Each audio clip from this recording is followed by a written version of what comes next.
जय श्री राधे। पुरुषोत्तम मास कृष्ण पक्ष की जो एकादशी है, यह परमा एकादशी 11 जून गुरुवार के दिन है और हमारा आपसे आग्रह है कि यह आपने शुक्ल पक्ष की पुरुषोत्तम मास की एकादशी में तो रहे, ज्येष्ठ मास की यह पुरुषोत्तम मास की कृष्ण पक्ष की एकादशी,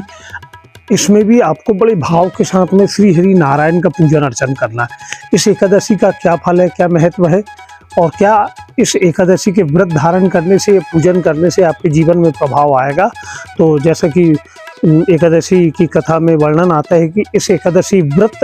को धारण करने से, प्रभु के पूजन अर्चन करने से, लक्ष्मी नारायण मंदिर में जाकर सेवा करने से मनुष्य के द्वारा जाने अनजाने में हो गए पाप कर्मों का क्षय हो जाता है।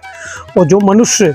इस एकादशी के व्रत धारण नहीं कर पाता, उसके अपने मनुष्य होने पर निसंदेह पशु योनि ही सबसे उत्तम थी, क्योंकि पशु को इस विषय में ज्ञान नहीं होता। तो हमें ज्ञान होने के बाद में भी अगर हम प्रभु की आराधना ना करें, क्योंकि बड़े 84 लाख योनि भटकने के बाद यह मनुष्य शरीर प्राप्त हुआ और यह 12 माह में सबसे उत्तम, यह पुरुषोत्तम का मास कहा गया। सभी मासों में सबसे श्रेष्ठ पुरुषोत्तम का मास है, जो कि आपको 3 साल के बाद अर्थात 36 माह के बाद यह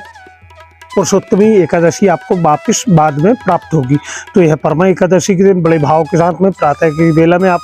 संकल्प लें, फिर प्रभु का बड़े भाव से पूजन अर्चन करें, गाय के घी का दीपक प्रज्वलित करें, तुलसी दल से प्रभु का पूजन अर्चन करें, दीप दान करें, जो आपसे हो सकता है वह आप करें। रात्रि में जागरण कीर्तन का आचरण करें और अगर व्रत धारण नहीं कर पा रहे हो आप, तो एक समय भोजन ग्रहण कर लें, या तो भी इतनी भी शारीरिक सामर्थ्यता ना हो तो दोनों समय आप भोजन ग्रहण करें, पर भोजन में कोशिश करिएगा कि चावल आप ग्रहण ना करें और प्रभु की कथा आप अवश्य सुने और यह दिव्य जानकारी और लोगों तक भेजें। पुरुषोत्तम मास का यह पुण्यशाली यह माह है, आप सभी के लिए फलित हो। जय श्री राधे।